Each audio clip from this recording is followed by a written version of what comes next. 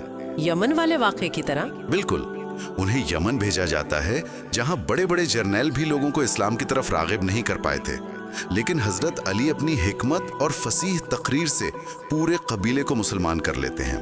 یہ ان کی تلوار کے ساتھ ساتھ ان کی زبان کی طاقت کو بھی ظاہر کرتا ہے۔ جی، اور پھر غدیر خم کا مشہور واقعہ پیش آتا ہے، پیغمبر کے آخری حج کے بعد۔ اس کی کیا اہمیت ہے؟ غدیر خم ایک مقام ہے جہاں پیغمبر نے واپسی پر تمام حاجیوں کو روکا اور ایک خطبہ دیا۔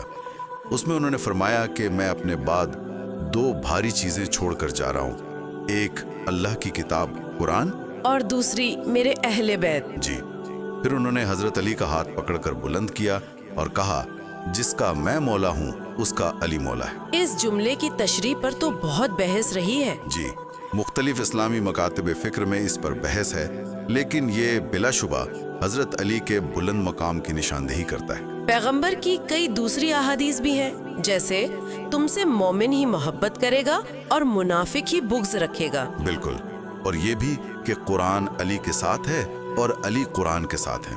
اور پھر وہ وقت آتا ہے جب پیغمبر اسلام اپنی آخری بیماری میں مبتلا ہوتے ہیں۔ جی، حضرت علی ہر وقت ان کے پاس رہتے ہیں، ان کی تیمارداری کرتے ہیں۔